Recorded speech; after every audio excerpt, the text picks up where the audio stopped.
বনি আদম আপনাকে কেমনে গালি দেয়? আল্লাহ বলেন বনি আদম জামানাকে গালি দেয়, রোদ্রকে গালি দেয়, বৃষ্টিকে গালি দেয়, বাতাসকে গালি দেয়। অথচ জামানা কার হুকুমে চলে? বৃষ্টি কার হুকুমে চলে? আল্লাহ বলেন জামানা যেহেতু আমি আল্লাহর হুকুমে চলে, যে জামানাকে গালি দিল সেজন্য আমি আল্লাহকে গালি দিল, যে বৃষ্টিকে গালি দিল সেজন্য আমি আল্লাহকে গালি দিল, যে বাতাসকে গালি দিল সেজন্য আমি আল্লাহকে গালি দিল। কেউ যদি আল্লাহকে গালি দেয় তার তো ঈমান থাকে না, ঈমান নষ্ট হয়ে যায়। কেউ যদি আল্লাহকে গালি দেয় তার ঠিকানা জান্নাত হবে না জাহান্নাম।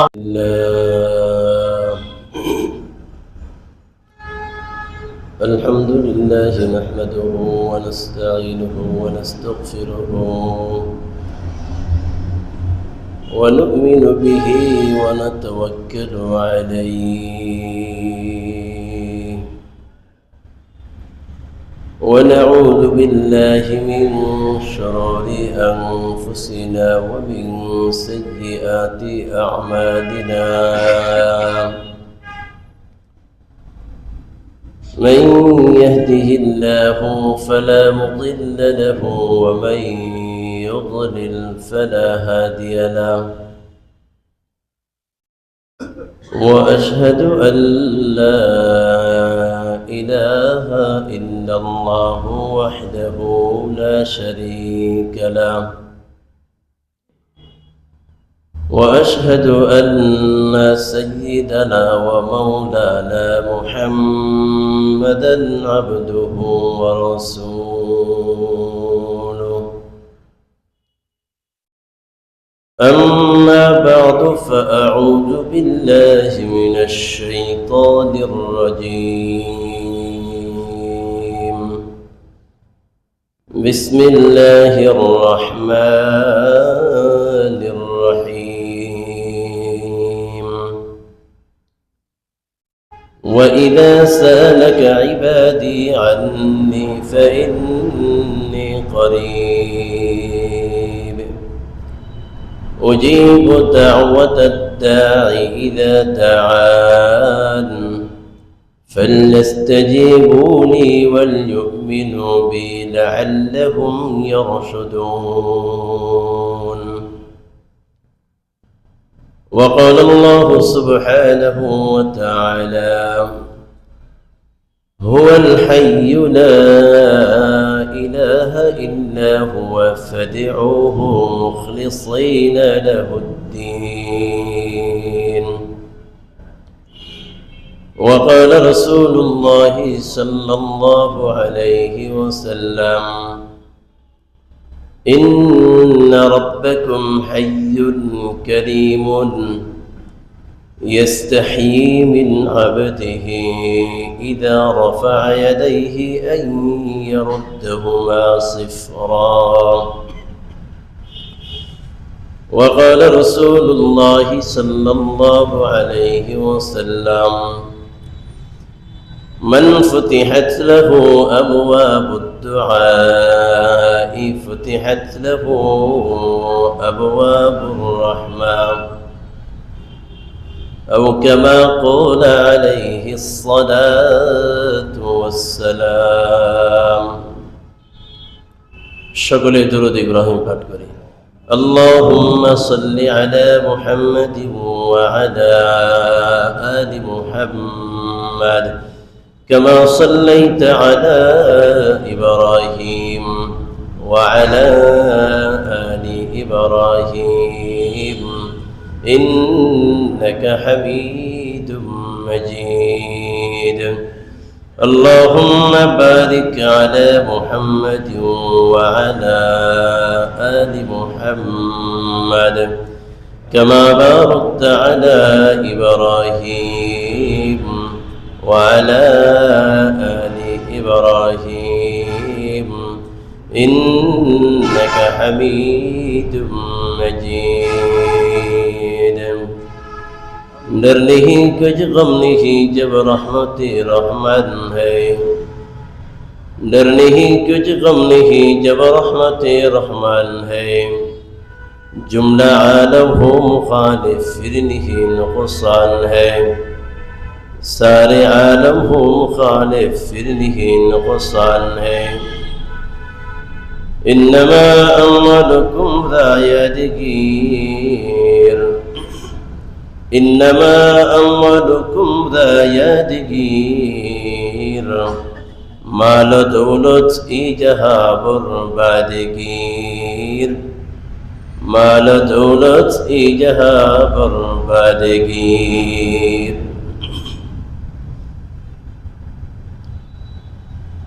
মুহতারাম হাজিরিন, আল্লাহ মানুষের জন্য যত ইবাদত দান করেছেন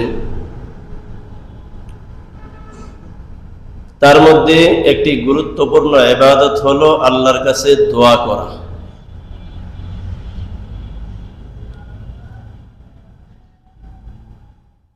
নামাজ যেমন ইবাদত, রোজা যেমন ইবাদত, হজ, যাকাত, জিকির ও তেলাওয়াত, নবীর উপর দরুদ পড়া, দান সদকা করা, এগুলো যেমন ইবাদত, মুসলমান তার সকল অবস্থায় নিজের জীবনের সমস্ত সমস্যার সমাধান একমাত্র আল্লাহর কাছ থেকে নিবে দোয়ার মাধ্যমে।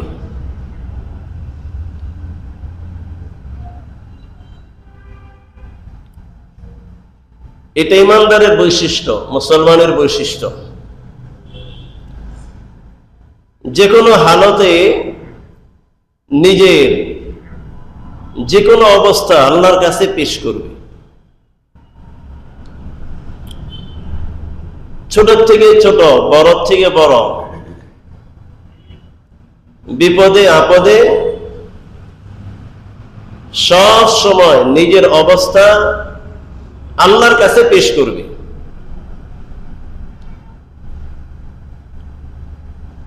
এবং আল্লাহর কাছ থেকে নিজের সমস্যার সমাধান করে নিবে।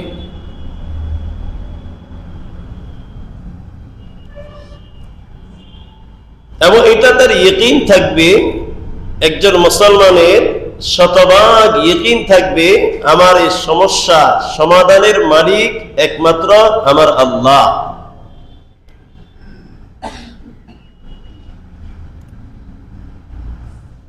আল্লাহ আমার সমস্যার সমাধানের মালিক, শতভাগ ইয়কিন রেখে আল্লাহর দরবারে হাত উঠাবে।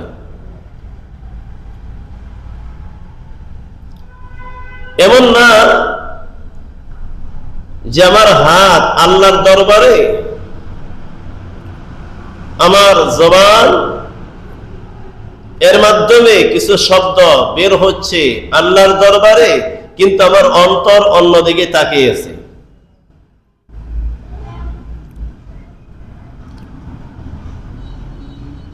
যে আমি আল্লাহর কাছে দোয়া করতেছি, আমার এই সমস্যার সমাধান তো অমকে করবে।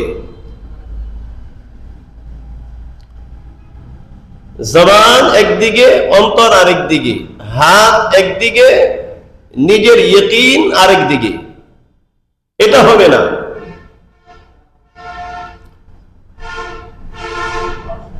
কারণ বান্দা যেমন ধারণা করে, আল্লাহকে যেমন ধারণা করে, আল্লাহ ওই বান্দার সাথে তেমনই মুআমালা করে।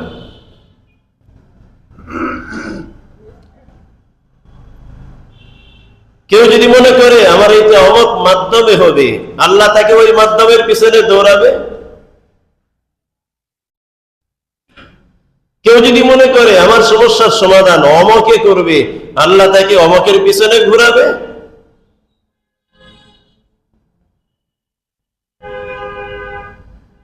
আর যদি শতভাগ ইয়কিন, বিশ্বাস যে আমার আল্লাহ তো দুর্বল না, যে আমার আল্লাহ কাহারও সাহায্যের প্রয়োজন, এমন তো না। আমি তো এমন মালিকের গোলামি করি না যে মালিক মৃত্যুবরণ করবে, যে মালিক দুর্বল, যে মালিক অসহায়।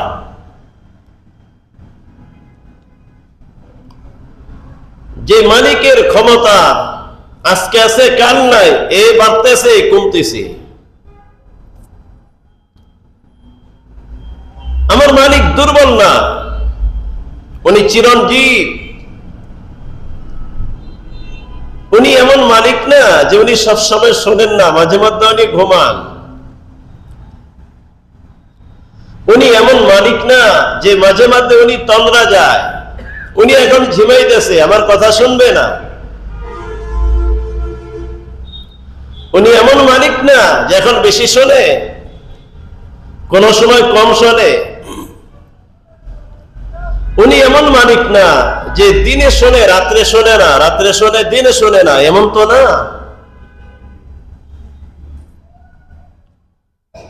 হুয়াল হাইয়্যু লা ইলাহা ইল্লা হুয়া ফাদউহু মুখলিসিনা লাহুদ-দীন। হুয়াল হাইয়্যু লা ইলাহা ইল্লা হুয়া ফাদউহু মুখলিসিনা লাহুদ-দীন। আল্লাহ বলেন, আমি আল্লাহ কে, ভালো করে শোনো, আমি আল্লাহ তো ওই সত্তা, হুয়াল হাইয়্যু, যিনি চিরঞ্জীব, যিনি এখন আছেন, ভবিষ্যতেও থাকবেন, আগেও ছিলেন, এখনো আছেন, ভবিষ্যতেও থাকবেন, কোনদিন মৃত্যুবরণ করবেন না, কোনদিন দুর্বল হন নাই, কোনদিন দুর্বল হবেন না। হুয়াল হাইয়্যু লা ইলাহা ইল্লা হুয়া ফাদউহু মুখলিসিনা লাহুদ-দীন। সুতরাং ওই চিরঞ্জীব সত্তার কাছে, আল্লাহর কাছে তুমি খাঁটি ইবাদতের মাধ্যমে আল্লাহর কাছে তুমি দোয়া করো। আমি আল্লাহর কাছে চাও খাঁটি ইবাদতের মাধ্যমে।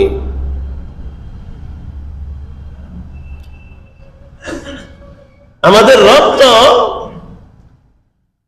ওই সমস্ত বোকালে লোকদের রবের মতো না যারা খড়কুটা, মাটি দিয়ে, লাকড়ি দিয়ে, কাদা মাটি দিয়ে মাবুদ বানায়। মাবুদ বানায় আবার তার সামনে সেজদা করে, মাথা নত করে, তার কাছে চায়। যে এত দুর্বল যে সে না কিছু দিতে পারে, না কাহারো ডাকে সাড়া দিতে পারে, না কাহারো কথা শোনে, না সে নড়াচড়া করতে পারে, কিন্তু তারপরও নিজ হাতে বানিয়ে আবার তার সামনে মাথা নত করে, তার কাছে চায়, তার কাছে প্রার্থনা করে। লাহু দাওয়াতুল হক والذين يدعون من دونه لا يستجيبون لهم بشيء إلا كباسط كفيه إلى الماء ليبلغ فاه وما هو ببالغه وما دعاء الكافرين إلا في ضلال। আল্লাহ বলেন, লাহু দাওয়াতুল হক, হকের দাওয়াত, হকের দোয়া, সত্যের দাওয়াত একমাত্র আমি আল্লাহর জন্যই। কিন্তু আমি আল্লাহকে বাদ দিয়ে ওয়াল্লাযীনা ইয়াদউনা মিন দুনিহি লা ইস্তাজীবুনা লাহুম বিশাইইন, যারা আমি আল্লাহকে বাদ দিয়ে দুনিয়ার কোন মূর্তির সামনে মাথা নত করে, গাছ পূজা করে, আগুন পূজা করে, পানির পূজা করে। ওয়াল্লাযীনা ইয়াদউনা মিন দুনিহি লা ইস্তাজীবুনা লাহুম বিশাইইন, যে মাবুদগুলো এমন, যে মাবুদগুলো কোন ডাকে সাড়া দিতে পারে না, কারো দোয়া কবুলও করতে পারে না।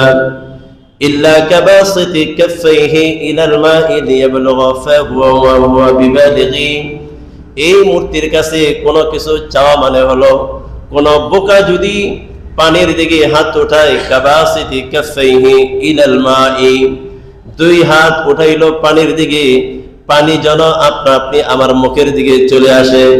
ওমা হুয়া বিবালিগি, আল্লাহ বলেন পানি তো নিজে নিজে আসে না, পানি তো নিজে নিজে মুখে তো পৌঁছে না। ঠিক তেমনি যেই মাবুদগুলোর ইবাদত তারা করে, এই মাবুদগুলো তাদের কথা তো শোনে না। ওমা দুআউল কাফিরিনা ইল্লা ফি দালাল, এই কাফেরদের দাওয়াত, কাফেরদের দোয়া, এটা হলো শুধুমাত্র ব্যর্থ, এটা কোনোদিন কাজে লাগবে না। পানির দিকে তাকে হাত প্রসারিত করে দিলে যেমন ওই পানি নিজে নিজে আমার মুখে আসতে পারবে না, আমার হাতে আসতে পারবে না। যারা আল্লাহকে বাদ দিয়ে অন্য কোন মূর্তির ইবাদত করে, অন্য কোন বস্তুর কাছে প্রার্থনা করে, কোনো কিছু চায়, আল্লাহ বলেন ওই পানির মতো। এই মূর্তি কোনদিন কাহারো ডাকে সাড়া দিতে পারবে না, কাহারো প্রয়োজন পুরো করতে পারবে না, বরং তারা কত দুর্বল আল্লাহ কোরআনের অপরাধের মধ্যে আল্লাহ উদাহরণ বয়ান করছেন। ইয়া আইয়ুহান নাস দরিবা মাসালুন ফাসতামিউ লা ইন্নাল্লাযীনা তাদউনা মিন দুনিল্লাহি লা ইয়াখলুকু যুবাবান ওয়া লা ইয়াজতামাউ লা ওয়া ইন ইয়াসলুবহুমুয যুবাবু শাইআন লা ইস্তানকিযুহু মিন দা'ফাত তালিব ওয়াল মাতলুব। আল্লাহ বলেন ইয়া আইয়ুহান নাস, ও লোক সকল, দরিবা মাসালুন ফাসতামিউ লা, আমি আল্লাহ একটা উদাহরণ তোমাদের সামনে নমুনা বর্ণনা করতেছি, তোমরা কান লাগে মনোযোগ সহকারে শোনো। কি শুনবো? আল্লাহ বলেন ইন্নাল্লাযীনা তাদউনা মিন দুনিল্লাহ, যারা আমি আল্লাহকে বাদ দিয়ে কোন মূর্তিকে ডাকে, মূর্তির কাছে দোয়া করে, মূর্তির কাছে প্রার্থনা করে, আল্লাহ বলেন লা ইয়াখলুকু যুবাবান ওয়া লা ইয়াজতামাউ লা, মূর্তিগুলো এত দুর্বল, এত দুর্বল, তারা তো একটা মশা মাছি পর্যন্ত সৃষ্টি করতে পারে না, তারা খালেক না। ওয়া ইয়াসলুবহুমুয যুবাবু শাইআন লা ইস্তানকিযুহু মিন, যে মাবুদগুলো, মূর্তিগুলো এত দুর্বল, তাদের নাকের উপর, মাথার উপরে যদি একটা মাছি বসে, এই মাছিরাও তো তাড়াইতে পারে না। আল্লাহ বলেন তাউফাত তালিব ওয়াল মাতলুব, যারা তাদের কাছে প্রার্থনা করে এরাও যেমন দুর্বল, যে বস্তুর কাছে তারা প্রার্থনা করে এরাও হলো দুর্বল। দুনিয়ার মূর্তি এগুলো তো কিছুই করতে পারে না, আমার চাহিদা পুরা করতে পারে না, আমার ডাকে তারা সাড়া দিতে পারে না, এরপরেও এদের সামনে মাথা নত করে, হ্যাঁ এদের সামনে হাত জোর করে দাঁড়িয়ে থাকে। কত বোকা, সে আমাকে কিছুই দিতে পারে না। আল্লাহ বলেন এরা তো দুর্বল, এরা কিছুই দিতে পারবে না, এদের দেওয়ার কোনো ক্ষমতা নাই।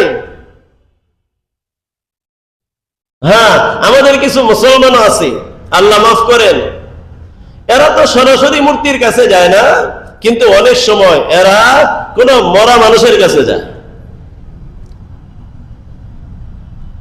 হিন্দুরা তো দুর্গার কাছে যায়, নামদারি কিছু মুসলমান এরা দরগার কাছে যায়। হিন্দুরা তো এরা তো মায়ের কাছে চায়, দুর্গা মা, কালী মা, অমক মা, তমক মা, এর কাছে চায়। কিন্তু নামদারি মুসলমান এরা কিছু মরা বাবার কাছে যায়, অমক বাবা, তমক বাবা, ওই বাবার সমস্যা সমাধান করবে। এটা অমক বাবার মাজার, এটা গাদাসার মাজার। গাধা কয় যে ওই পিসাব নাকি গাধার উপর চলতো, এই গাধা মারা গেছে, এটারে দাফন করছে, এটারে মাজার বানাইছে, এটার নাম দিছে গাদাসার মাজার। এখন এই গাধার কাছে এই ঘোড়া, এই হাতি, এটা মারা গেছে, এটাকে যেখানে দাফন করছে, এটারে মাজার বানাইছে, ওখানে যে চাইতে থাকে, ওখানে গিয়ে সেজদা করতে থাকে। মা বোনরা ওখানে মান্নত করে, পুরুষরা মান্নত করে, ভালো ভালো শিক্ষিত মানুষ সেখানের জন্য মান্নত করে, সেখানে গিয়ে লাল সুতা, কালো সুতা বাঁধতেছে। সে মাজারে গিয়ে গাছ আছে, গাছের মধ্যে লাল সুতা বাঁধতেছে, কেউ কালো সুতা বাঁধতেছে, এখানে সুতা বাঁধলে মুসিবত দূর হবে। সেখানে গিয়ে কাহার কাছে সন্তান চাইতেছে, মাজারওয়ালার কাছে সন্তান চাইতেছে, অথচ ভাবে না সে যদি সন্তান দেওয়ার মালিক হয় তাহলে ময়রা সে কবরে কেন শুয়ে আছে? সে যদি সন্তান দেওয়ার মালিক হয় তাহলে সে কেন শুয়ে আছে? সে আমার কাছে কেন আসে না? আমার ডাকে কেন সাড়া দেয় না? সে তার কাছে সন্তান চাইতেছে, সেখানে গিয়ে সেজদা করতেছে, একেবারে সরাসরি মাজারের মধ্যে সেজদা করতেছে, যেগুলো সম্পূর্ণ কুফরি, সম্পূর্ণ শিরকি। সেখানে বিভিন্ন বস্তু আছে, সেগুলোকে বরকতপূর্ণ মনে করতেছে। সেই সিলেটে যাইতেছে, সিলেটে গিয়ে সেখানে মাজার আছে, সেই মাজারে বড় বড় মাছ আছে, গজারি মাছ। এখন এইগুলোর মধ্যে গিয়ে এই গজারি মাছকে অনেক কিছু খাওয়াইতেছে। মাছকে কিছু খাওয়াইলে এটা মানে মাকসাদ পুরা হবে, নিজের উদ্দেশ্য পুরা হবে। আবার চট্টগ্রামে বাইজিদ বুস্তামি রহমতুল্লাহ আলী নামে এক মাজার আছে, সেই মাজারে বড় বড় কাসিম আছে। সেখানে গিয়ে পুরুষ নারী সেখান থেকে কাসিমের উপর থেকে পানি মুছা মুছা নিতেছে, সে পানি নিয়ে আসতেছে, এটা বলে বরকতপূর্ণ পানি। এই পানি নিয়ে বাচ্চাদের মাথায় দিতেছে, কয় ব্রেন বাড়বো, নাউজুবিল্লাহ। মহিলারা বুকে লাগাইতেছে, কেন? বাচ্চা আছে, দুধ আসে না। এই দরবারের কাসিমের পানি, কচ্ছপের পানি লাগাইলে তাহলে বুকে দুধ আসবে। লা হাওলা ওয়ালা কুওয়াতা ইল্লা বিল্লাহ। মানুষ এত অন্ধ হয়ে যায়। আমি কার কাছে চাইতেছি, কোথায় চাইতেছি, সে কে? সে কি দেওয়ার কোনো ক্ষমতা আছে কিনা? ওই যে অনেক সময় বলি না যে রাস্তার মধ্যে দাঁড়িয়ে দাঁড়িয়ে আংটি বেচতেছে, অষ্টধাতুর হাতের আংটি। এখন শিক্ষিত মানুষ, সে আংটি কিনতেছে, কিনা কিনা হাতে দিতেছে। কি ব্যাপার? এই আংটি হাতে দিলে শরীর ব্যথা ভালো হয়ে যায়, এই আংটি হাতে দিলে ধনী হওয়া যায়, এই আংটি হাতে দিলে বিপদ আপদ দূর হয়ে যায়, এই আংটি হাতে দিলে বালা মুসিবত দূর হয়ে যায়। শিক্ষিত মানুষ এটা শুই না ধনী হওয়ার জন্য আংটি কিনা হাতে দিতেছে। কিন্তু বোকার মাথা এমন নষ্ট হয়েছে, এটা ভাবে না যে আংটি হাতে দিলে ধনী হওয়া যায়। যে বেচার আংটি বেচতেছে, এটা রাস্তার মধ্যে বসে বসে আংটি বেচে গে ধনী হই না, আংটি সব গলার মধ্যে ঝুলাইয়া ও এলাকার মধ্যে বড়লোক হতে পারে না। এই হাকুলটুকু নাই, এতটুকু তার নাই। তো মাজারে গিয়ে চাইতেছে, মাজারে যদি কিছু দিতে পারে তাহলে মাজারওয়ালারা সেখানে দেখবে কেন বসে আছে? মানুষের 10 টাকা 5 টাকা নেওয়ার জন্য, মানুষের 10 টাকা 20 টাকা নেওয়ার জন্য ফকিরের মতো কেন বসে আছে? মাজারওয়ালা যদি আমাকে কিছু দিতে পারে তাহলে তারা কি মাজারওয়ালার কাছে চাইতে পারে না? তো হিন্দুরা তো তারা তো দুর্গার কাছে গিয়ে চায়, তারা তো দুর্গা মায়ের কাছে চায়। কিন্তু আমাদের অনেক অবুঝ মুসলমানরা তারা দুর্গা পূজা করে না, কিন্তু এরা দরগায় পূজা করে। এরা মা পূজা করে না, কিন্তু এরা বাবা পূজা করে, বাবার দরবারে বাবারে সেজদা করে। অথচ আমার এই মাথা, এখানে আল্লাহ দামি দামি 5টি অঙ্গ দান করেছেন, যাকে কওয়াতে দামি দামি 5টি অঙ্গ, যেগুলোকে আরবিতে বলা হয় হাওয়াসে খামসা, বাংলাতে বলা হয় পঞ্চ ইন্দ্রিয়। একটা অঙ্গকে আরবিতে বলা হয় কুওয়াতে সামিয়া, শ্রবণ শক্তি। আরেকটা অঙ্গকে বলা হয় কুওয়াতে বাসরা, দৃষ্টি শক্তি। আরেকটার নাম হলো কুওয়াতে যায়েকা, চাখন শক্তি। আরেকটার নাম হলো কুওয়াতে শাম্মা, ঘ্রাণ নেওয়ার শক্তি। আরেকটাকে বলা হয় কুওয়াতে লামিসা, স্পর্শ শক্তি। শ্রবণ শক্তি, দৃষ্টি শক্তি, ঘ্রাণ নেওয়ার শক্তি, চাখন শক্তি, স্পর্শ শক্তি। ওলামায়ে কেরাম লিখছেন, কোরআনে কারীমের আয়াতের মধ্যে আল্লাহ বলেন খালাকতুহু বিয়াদাইয়া, আল্লাহ বলেন আমি আল্লাহ মানুষকে সৃষ্টি করতে গিয়ে মানুষের পুরো দেহ আমি আল্লাহ ফেরেশতাদের মাধ্যমে সৃষ্টি করলাম। কিন্তু যে দামি দামি 5টি অঙ্গ যেটা মানুষের চেহারার মধ্যে আমি আল্লাহ দান করেছি, এই চেহারা আমি আল্লাহ নিজের কুদরতি হাত দ্বারা সৃষ্টি করেছি। এই জন্য মাসআলা হলো মানুষের চেহারার মধ্যে দামি দামি 5টি অঙ্গ আছে, এই দামি অঙ্গের মধ্যে আল্লাহর কুদরতি হাত পড়েছে। এই জন্য এই চেহারা দুনিয়ার কোন বস্তুর সামনে, কোন ব্যক্তির সামনে, কোন মাজারের সামনে, কোন ক্ষমতার সামনে এই চেহারাকে নত করা যায় নাই। এই চেহারা নত হবে একমাত্র আল্লাহর কুদরতি পায়ে। এই চেহারা নত হবে একমাত্র আল্লাহর কুদরতি পায়ে। এই দামি অঙ্গগুলো মানুষের সামনে নত হবে না।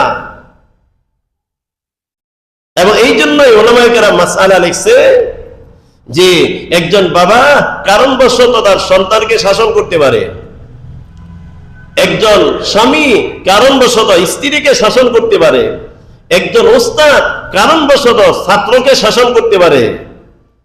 কিন্তু কোন বাবার জন্য জায়েজ নাই সন্তানকে শাসন করতে গিয়ে তার সন্তানের চেহারার মধ্যে আঘাত করবে।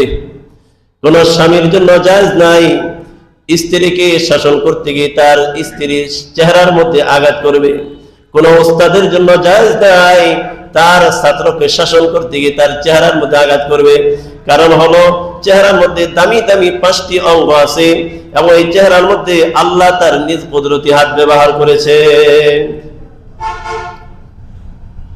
এই মাথা দুনিয়ার কাহারো সামনে নত হবে না, এই মাথা নত হবে একমাত্র আল্লাহর সামনে, এই চেহারা নত হবে একমাত্র আল্লাহর সামনে।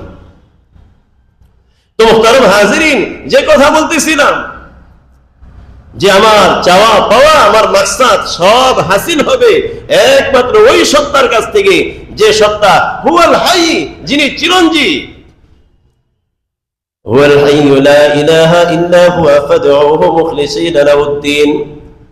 আল্লাহ বলেন আমি হলাম চিরঞ্জীব, সাধারণ দুনিয়ার কাহার কাছে তোমরা চাবা না, সব কিছু চাবা আমি আল্লাহর কাছে, একমাত্র খাঁটি ইবাদতের মাধ্যমে আমি আল্লাহর কাছে চাবা। এই জন্য সমস্ত নবীদের জীবনীতে দেখা যায় সমস্ত নবীরা আল্লাহর দরবারে হাত উঠাইছে, হ্যাঁ আল্লাহর কাছে চাইছে, আল্লাহর কাছে নিজের জন্য নিজের সব প্রয়োজনগুলো, উম্মতের সব প্রয়োজনগুলো, সুখে দুঃখে আপদে বিপদে সব সময় আল্লাহর দরবারে হাত উঠাইছে। দোয়া এরা সমস্ত নবীদের ইবাদত। আদম আলাইহিস সালাম দোয়া করছেন, নূহ আলাইহিস সালাম দোয়া করছেন, সালেহ আলাইহিস সালাম দোয়া করছেন, ইব্রাহিম আলাইহিস সালাম দোয়া করছেন, মুসা আলাইহিস সালাম দোয়া করছেন।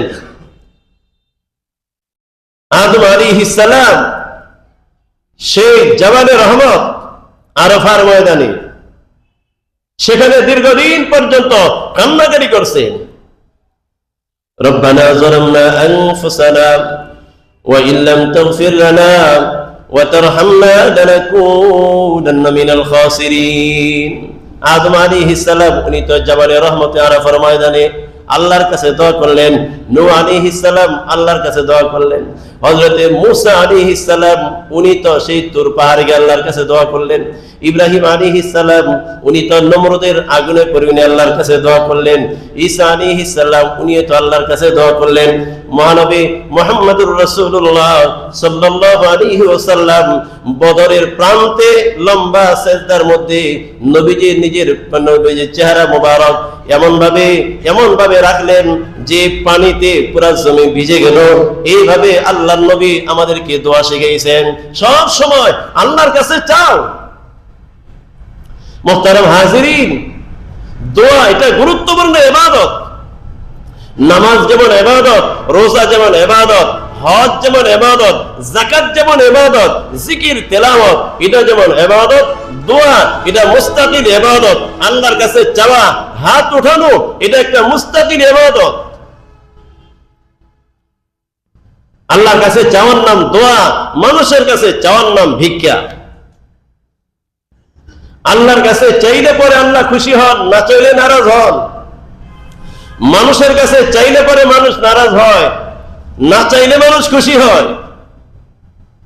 মানুষের কাছে চাওয়ার নাম ভিক্ষা, আর মানুষের কাছে চাইলে আল্লাহর নবী বলেন যে আল্লাহকে বাদ দিয়া মানুষের কাছে চাবে আল্লাহ তার জন্য অভাবের দরজা খুলে দিবে, আর যে আল্লাহর কাছে চাবে আল্লাহ তার সমস্ত সমস্যা আল্লাহ সমাধান করে দিবে। আল্লাহর কাছে চাওয়া এটা ইবাদত করে দিছে। আর দুআউ মুখুল ইবাদা, ইবাদত না শুধু ইবাদতের সারাংশ বলছে, সমস্ত ইবাদতের সারাংশ হলো দোয়া। তাই না শুধু অপর হাদিস আছে আর দুআউ হুয়াল ইবাদা, দোয়াই হলো ইবাদত। দোয়া এটা ইবাদত, মুস্তাকিল ইবাদত। যে আমি কিছু সময় যেমন নফল নামাজ পড়ি, কিছু সময় তেলাওয়াত করি, কিছু সময় জিকির করি, নবীদের অভ্যাস, সাহাবীদের অভ্যাস, তাবিনদের অভ্যাস, আল্লাহওয়ালাদের অভ্যাস, মুস্তাকিল ভাবে দৈনন্দিন কিছু সময় আল্লাহর কাছে হাত উঠাইতেন। আমরা তো একটা নকশা বানাই নিয়েছি, একটা প্রথা বানাই নিয়েছি। ইমাম সাহেব নামাজ শেষ করবে আর আল্লাহুম্মা আমিন বলবে, আমরা সাথে সাথে হাত উঠায়া বোবার মতো বসে থাকবো, আর উনি বিরহমাতিকে আর হামার রহিম বলবে, আমি হাতটা মুছে নিলাম, শেষ হয়ে গেল দোয়া। আরে মনে করলাম যে এটাই দোয়া, এটা এমন গুরুত্বপূর্ণ দোয়া নামাজের পরে, এমন গুরুত্ব বানাই নিছি এটা যে ইমাম যদি দোয়া না করে প্রয়োজন ইমামের চাকরি থাকবো না। কে হুজুরে দোয়া করে না? আরে বাবা, আপনার দোয়া করতে নিষেধ করছে কি? ইমাম সাহেবের জন্য সবাইকে নিয়ে দোয়া করা লাগবে, একসাথে দোয়া করা লাগবে, কে বলছে আপনাকে? আপনি যে মাঝে মধ্যে সালাম ফিরে দোয়া না করে চলে যান, তখন ইমাম সাহেব বলেন এই যান, কোন কোথায় যান, আগে দোয়া করে যান। ইমাম সাহেবের জন্য যেমন এই কথা বলার অধিকার নাই, কোন মুসল্লির জন্য এই কথা বলার অধিকার নাই। ইমাম সাহেব সালাম ফিরে লম্বা সময় দোয়া করলেন না কেন? দোয়া এটা ব্যক্তিগত ইবাদত। ইমাম সাহেব আধা মিনিট দোয়া করছে, 2 মিনিট দোয়া করছে, আপনি 5 মিনিট দোয়া করেন। আপনার কথাটা আপনি আল্লাহর কাছে পেশ করেন নাই, ইমাম সাহেব 2-4 কথা বলছে আর আপনার দোয়া শেষ হয়ে গেছে, তা তো না। হ্যাঁ, ফরজ নামাজের পরে দোয়া কবুল হয়, এটা হাদিসে আসছে, কিন্তু ইমাম সাহেব সবাইকে নিয়ে দোয়া করা লাগবে, এটা হাদিসে নাই। ফরজ নামাজের পরে দোয়া কবুল হয়, আপনি বসে বসে দোয়া করেন। ইমাম সাহেব সবাইকে নিয়ে দোয়া করবে, কাহার ব্যস্ততা আছে, কাহার দোকানদারি আছে, কেউ হয়তো কোথায় যাবে, এখন লম্বা সময় যদি দোয়া করতে থাকে তাহলে মুসল্লিদের সমস্যা হবে। وعن أبي أمامة رضي الله تعالى عنه قال قيل يا رسول الله أي الدعاء أسمع। হযরত উমামা রাদিয়াল্লাহু তাআলা থেকে বর্ণিত, উনি বলেন আল্লাহর নবী সাল্লাল্লাহু আলাইহি ওয়াসাল্লামকে জিজ্ঞাসা করা হলো, নবীজি আইয়ুদ দুআই আসমাউ, কোন দোয়া আল্লাহর কাছে বেশি কবুল হয়, কোন সময় আল্লাহর কাছে বেশি দোয়া কবুল হয়? আল্লাহর নবী বললেন জাওফুল আখি জাওফুল আখিরাতি ওয়াস সালাওয়াতিল মাকতুবাত ওয়া দুবুরুস সালাওয়াতিল মাকতুবাত। আল্লাহর নবী বলেন 2 সময় আল্লাহর কাছে সবথেকে বেশি দোয়া কবুল হয়, তার মধ্যে একটা হলো শেষ রাত্রে, অর্থাৎ রাতের শেষ তৃতীয়াংশের মধ্যে, শেষ রাতে কেউ যদি আল্লাহর কাছে দোয়া করে, এই দোয়াটা আল্লাহর কাছে বেশি কবুল হয়। ওয়া দুবুরুস সালাওয়াতিল মাকতুবাত, 2 নম্বরে যদি ফরজ নামাজের পরে যদি দোয়া করা হয়, আল্লাহর নবী বলেন এই দোয়াটাও আল্লাহর কাছে বেশি কবুল হয়। ফরজ নামাজের পরে দোয়ার বিধান আছে, ফরজের পরে মিশকাত শরীফের হাদিস, ফরজ নামাজের পরে দোয়া করলে দোয়া কবুল হয়। কিন্তু এটা আমি কেন সবাই মিলে ইমাম সাহেবের ঘরে দিয়ে দিলাম? দোয়া তো আমার ইবাদত, দোয়া তো আমার মুস্তাকিল ইবাদত। ইমাম সাহেবের প্রয়োজন নাই, ইমাম সাহেবের প্রয়োজন হলে করবে, না প্রয়োজন হলে করবে না, কিন্তু আমার দোয়া আমি করব। মুহতারাম হাজিরিন, সমস্ত নবীদের অভ্যাস এটা, আদত এটা, যে আল্লাহর কাছে দোয়া করছেন। দোয়া এটা সাধারণ ইবাদত না, সমস্ত ইবাদতের সারাংশ দোয়াই ইবাদত। নবীজি বলেন, আল্লাহ কোরআনে বলেন ওয়া ইযা সালাকা ইবাদি আন্নী ফাইন্নী করিব উজিবু দাওয়াতাদ দাঈ ইযা দাআন ফালইস্তাজিবু লি ওয়াল ইউমিনু বি লাআল্লাহুম ইয়ারশুদুন। আল্লাহ বলেন, ওগো নবীজি, আপনার উম্মত আমার সম্পর্কে জিজ্ঞাসা করে আল্লাহ কি আমাদের রব কি কাছে না দূরে? ওগো নবীজি আপনি বলে দেন ওয়া ইযা সালাকা ইবাদি আন্নী ফাইন্নী করিব, আমি আল্লাহ দূরে না, আমি আল্লাহ বান্দার একেবারে নিকটে। কত নিকটে? অপর আয়াতের মধ্যে আল্লাহ বলেন ওয়া নাহনু আকরাবু ইলাইহি মিন হাবলিল ওয়ারিদ। আল্লাহ বলেন বান্দার ঘাড়ের মধ্যে যে শাহরগ আছে, আমি আল্লাহ ওই রগটা বান্দার যেমন নিকটে, আমি আল্লাহ রহমত সহ দয়া সহ আমি আল্লাহ ওই শাহরগের থেকেও বান্দার বেশি নিকটে, আমি একেবারেই কাছে। নবীজিকে জিজ্ঞাসা করলেন সাহাবায়ে কেরাম, আকরিবুন রব্বুনা আম বাঈদুন, আমাদের রব কি দূরে না কাছে? আল্লাহ কোরআনে আয়াত নাযিল করে বলে দিলেন, নবীজি আপনি বলে দিন ফাইন্নী করিব, আমি আল্লাহ একেবারেই নিকটে। আমার কাছে চাও, আমার কাছে দোয়া করো। উজিবু দাওয়াতাদ দাঈ ইযা দাআন, কোন বান্দা যখন আমাকে দোয়া করে, আমার কাছে চায়, আমাকে ডাকে, আল্লাহ বলেন আমি আল্লাহ অবশ্যই তার ডাকে সাড়া দিই। মুহতারাম হাজিরিন, দোয়া এটা মুস্তাকিল ইবাদত, সাধারণ ইবাদত না। এক হাদিসে নবীজি বলেন, মান ফুতিহাত লাহু আবওয়াবুদ দুআই ফুতিহাত লাহু আবওয়াবুর রাহমান। আল্লাহর নবী বলেন, আল্লাহ যার জন্য দোয়ার দরজা খুলে দিয়েছেন, সুখে দুঃখে সবসময় দোয়া করে, সকালবেলাও দোয়া করতেছে, বিকেল বেলাও দোয়া করতেছে, তেলাওয়াত করে দোয়া করতেছে, জিকির করেও দোয়া করতেছে, নামাজ পড়েও দোয়া করতেছে। আল্লাহর নবী বলেন, যেই বান্দা বান্দিকে বেশি থেকে বেশি আমি আল্লাহর দরবারে দোয়া করতে দেখো, মান ফুতিহাত লাহু আবওয়াবুদ দুআই, আল্লাহ যার জন্য দোয়ার দরজা খুলে দিবেন, ফুতিহাত লাহু আবওয়াবুর রহমান, আল্লাহ তার জন্য সমস্ত রহমতের দরজা আল্লাহ অবশ্যই তার জন্য খুলে দিয়েছেন।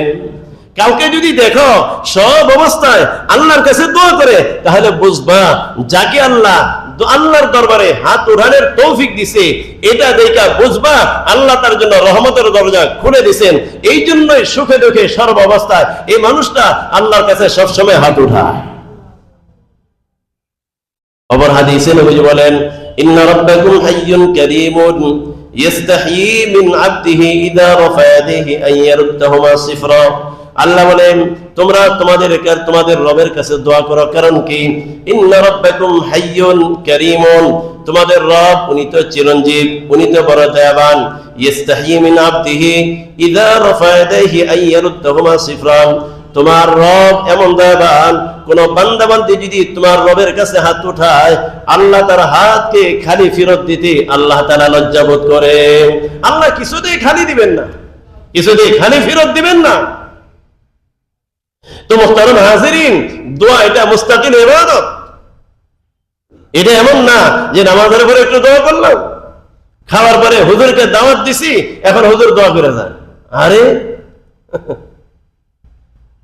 দাওয়াত করার পরে হুজুরের মনে হয় পায় না যে দোয়া করে দেওয়া লাগবো, বরং এটা বিষয়টা এমন, কাউকে কিছু খাওয়ানোর পরে দেওয়ার পরে দোয়া চাওয়া, এর অর্থ হলো হুজুর খেয়ে গেলেন, বিল দিয়ে গেলেন না, হুজুর খেয়ে গেলেন, বিল দিলেন না। আরে বাবা, আমি যে খাওয়াইছি এটা তো আল্লাহর জন্য খাওয়াইছি। ফাতেমা রাদিয়াল্লাহু তাআলা আনহা সম্ভবত ওনার কাছে ফকির আসছে, ভিক্ষুক আসছে, খাদেমের মাধ্যমে কিছু পাঠাই দিয়েছেন, ফকিরকে দিয়ে আসো। তো উনি দিয়ে আসছেন এবং বলছে যে দেওয়ার পরে ফকিরে কি বলে এটা শুনে আসবা। স্বাভাবিকভাবে ফকিরকে কিছু দিলে দোয়া করে, আল্লাহ জানে মানে বরকত দেন, বিপদ আপদ দূর করেন, মুসিবত দূর করেন, এভাবে দোয়া করে না, সে দোয়া করে দিছে। তো ফাতেমা রাদিয়াল্লাহু তাআলা আনহা উনি যখন শুনছেন যে দান করার পরে ফকিরে আমার জন্য এই দোয়া করছে, উনি নিজে ফকিরে যে দোয়া করছে উল্টা এই দোয়াগুলো ফকিরের জন্য করে দিয়েছেন। আল্লাহ তুমি এই ফকিরের জানমালে বরকত দাও, তার বিপদ আপদ দূর করে দাও, মুসিবত দূর করে দাও, কারণ সে আমার জন্য দোয়া করলো, দোয়ার বদলায় দোয়া দিয়ে দিলাম, দান যে করছি এটা আল্লাহর জন্য, এটা কোনো দুনিয়ার কোনো প্রতিদান চাই না। খানার পরে দোয়া করা লাগবে, খানার পরে কি দোয়া পড়া লাগবে এটা নবীজি শিখাই দেন নাই? নবীজি যেই দোয়া শিখাইছেন খানার পরে, ওই দোয়ার থেকে দামি কোন দোয়া আছে যে সব জায়গায় দোয়া করা লাগবে? হুজুরকে নিয়ে সবাইকে নিয়ে সব জায়গায় দোয়া করা লাগবে? তাহলে মসজিদে ঢোকার সময় দোয়া ভরা লাগে, তখন তো দাঁড়াই থাকেন না, হুজুর আসেন আপনারা সবাই দোয়া করে নিয়ে আগে। আল্লাহুম্মা ইফতাহ লি আবওয়াব রাহমাতিক। আমরা যখন মসজিদে ঢুকি তখন তো দোয়া করি, ও আল্লাহ আবওয়াব রাহমাতিক, আমাদের জন্য সমস্ত রহমতের দরজাগুলো খুলে দাও। সুতরাং মসজিদে ঢোকার সময় অর্থাৎ যে যে জায়গার মধ্যে নির্ধারিত কোনো দোয়া আছে ওই জায়গার মধ্যে হাত ওঠানোর তেমন প্রয়োজন নাই। যেমন খানার পরেও আল্লাহর নবী তো দোয়া শিখিয়েছেন, নিজের বাড়িতে যদি খাও কোন দোয়া পড়বা, অপরের বাড়িতে খেলে কোন দোয়া পড়া লাগবে আল্লাহর নবী শিখিয়ে দিয়েছেন। নিজের বাড়িতে যদি খাবার খাও তখন দোয়া করো, আলহামদুলিল্লাহিল্লাযী আতা'মানা ওয়া সাকানা ওয়া জা'আলানা মিনাল মুসলিমিন অপরের বাড়িতে যদি খাও, দাওয়াত খাওয়ার পরে কোন দোয়া পড়া লাগবে? নবীজি শিখিয়ে দিয়েছেন, আল্লাহুম্মা আত'ইম মান আত'আমানি ওয়াসকি মান সাকানি। ওগো আল্লাহ, যে আমাকে খানা খাওয়াইলো তুমি তার জন্য উত্তম খানার ব্যবস্থা করে দাও। আল্লাহ যে আমাকে পান করাইলো, আল্লাহ তুমি তার জন্য উত্তম পানীয়ের ব্যবস্থা করে দাও। সুতরাং খানা খাওয়ার পরে, নিজের বাড়িতে খাওয়ার পরে কোন দোয়া পড়া লাগবে আল্লাহর নবী শিখিয়ে দিয়েছেন। অপর বাড়িতে খাওয়ার পরে কোন দোয়া পড়া লাগবে এরাও তো শিখিয়ে দিয়েছেন। অপর বাড়িতে খাওয়ার পরে যদি সবাইকে যদি হাত উঠে দোয়া করা লাগে, তাহলে নিজের বাড়ি খাওয়ার পরেও তো আল্লাহর নবী দোয়া শিখিয়েছেন। নিজের বাড়িতে খাওয়ার পরে কেন লম্বা সময় হাত উঠে দোয়া করি না? তো খানার পরে দোয়া করা লাগবে। দোয়া কিছু কিছু জায়গার মধ্যে বায়না দিয়ে দিছে, আর হুজুর গানে দিয়ে দিছে। আরে বোকা, আমি আমার মনের আবেগ আল্লাহর কাছে পেশ করবো, এটা আমি বুঝি না। আল্লাহর কাছে চাবো, এই জন্য মুহতারাম হাজিরিন, দোয়া সমস্ত নবীরা দোয়া করছেন, সাহাবায়ে কেরাম দোয়া করছেন, তাবিঈনরা দোয়া করছেন, আল্লাহ ওনারা দোয়া করছেন, এবং আল্লাহ তার দোয়া কবুল করবেন এই ওয়াদা আল্লাহ দিয়েছেন। আমার কাছে চাও, চাইলেই আল্লাহ খুশি হন, না চাইলেই নারাজ হন। চাওয়াটাও ইবাদত বানিয়ে দিয়েছে। চাওয়াটা শুধু দোয়া না, আমার মাকসাদ হাসিল হবে, আমার উদ্দেশ্য পূর্ণ হবে। আমি চাবো, চাওয়াটাও নামাজের মতো ইবাদত। আমি 10 মিনিট সময়, 20 মিনিট সময় নামাজ পড়লে যেমন সওয়াব পাবো, 20 মিনিট সময় আল্লাহর দরবারে হাত উঠে বলবো, আল্লাহ আমার মুসিবত দূর করে দাও, পেরেশানি দূর করে দাও, আমার অমত প্রয়োজন পুরো করে দাও। আমি আমার কথা আল্লাহর সামনে পেশ করব। অথচ নামাজের মধ্যে সিজদা করলাম, রুকু করলাম, সব করলাম, ওই নামাজ পড়ে যে সওয়াব পাবো, 10 মিনিট সময় আল্লাহর দরবারে হাত উঠে নিজের প্রয়োজনগুলো পুরো করলাম, আল্লাহ আমাকে নামাজের মতো ইবাদতের সওয়াব দান করবে। আল্লাহ বলেন, আমার কাছে চাবা না কেন? আমি তো চিরঞ্জীব, আমি তোমার ডাকে সাড়া দিব। যখন চাবা তখনই আমি ডাকে সাড়া দিব। বান্দা, দুনিয়ার দরজা অনেক সময় বন্ধ থাকে, আমার দরজাটা কোনো সময় বন্ধ থাকে না। গভীর রাতে মানুষ যখন দরজা বন্ধ রাখে, আমি আল্লাহ ওই সময় আরো বিশেষভাবে ডাকতে থাকি, আসো ও আমার বান্দাবান্দীরা, আসো আমার কাছে। কিন্তু মুহতারাম হাজিরিন, অনেক সময় আমরা অস্থির হয়ে যাই, দোয়া কইরে যে আল্লাহ দোয়া তো কবুল হইল না। আরে বাবা, দুনিয়ার কাহার কাছে কিছু চাইলে অ্যাপ্লিকেশন করলে পরে সাথে সাথে বলা হয়?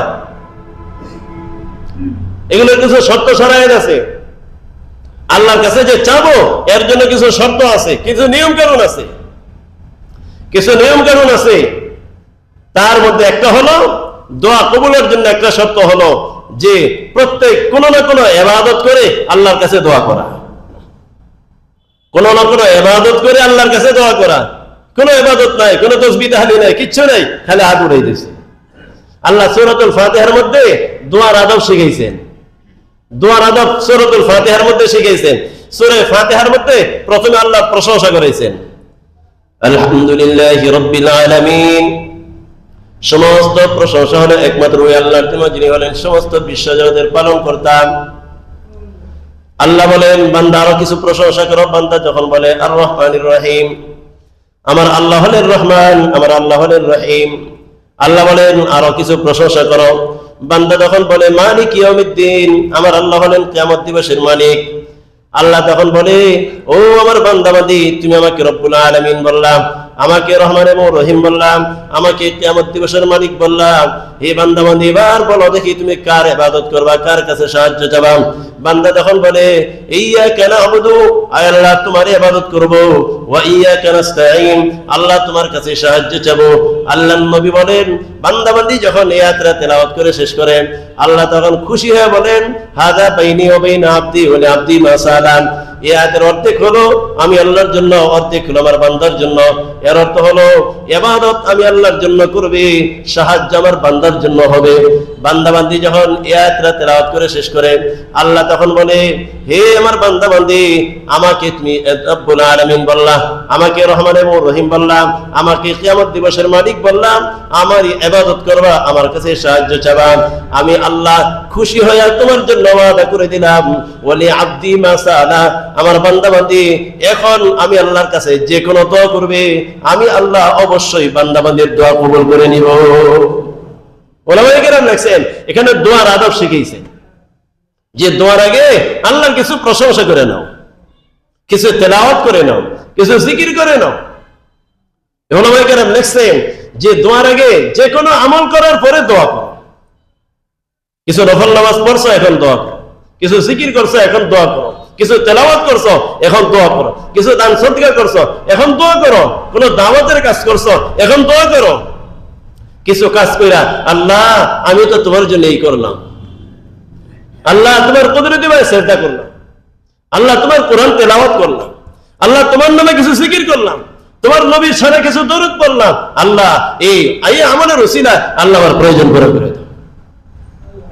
আমল কইরা তারপরে আল্লাহর কাছে দোয়া করা, তাহলে দোয়াটা সহজে কবুল হয়।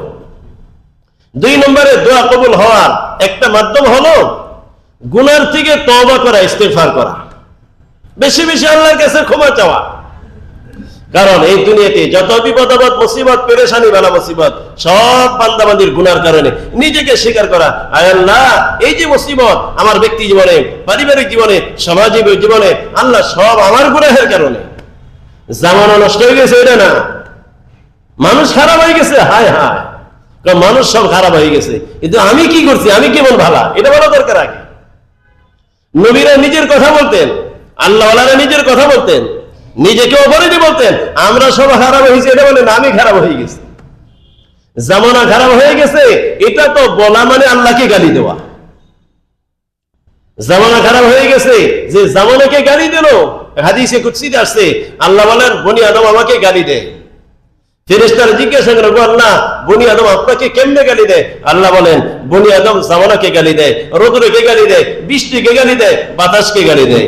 অথচ জামানা কার হুকুমে চলে? বৃষ্টি কার হুকুমে চলে? আল্লাহ বলেন জামানা যেহেতু আমি আল্লাহর হুকুমে চলে, যে জামানাকে গালি দিল সেজন্য আমি আল্লাহকে গালি দিল, যে বৃষ্টিকে গালি দিল সেজন্য আমি আল্লাহকে গালি দিল, যে বাতাসকে গালি দিল সেজন্য আমি আল্লাহকে গালি দিল। কেউ যদি আল্লাহকে গালি দেয় তার তো ঈমান থাকে না, ঈমান নষ্ট হয়ে যায়। কেউ যদি আল্লাহকে গালি দেয় তার ঠিকানা জান্নাত হবে না জাহান্নাম। জামানা খারাপ হয়ে গেছে এটা না বলি, আমি খারাপ হয়ে গেছি আমার অপরাধের কারণে, আমার গুনাহের কারণে আজকে এই মুসিবত, আজকে এই পেরেশানি আমার গুনাহের কারণে। আমি আমার গুনাহের জন্য আল্লাহর কাছে মাফ চাই। তো দোয়া কবুল হওয়ার জন্য একটা শর্ত হলো দোয়ার আগে আল্লাহর কাছে ক্ষমা চাওয়া, ইস্তিগফারের আমল করা। আল্লাহ কোরআন কারীমের মধ্যে পরিষ্কার বলে দিয়েছেন, এ বান্দা তোমার কোন জিনিসের প্রয়োজন, মালের প্রয়োজন, আমি আল্লাহর কাছে ক্ষমা চাও।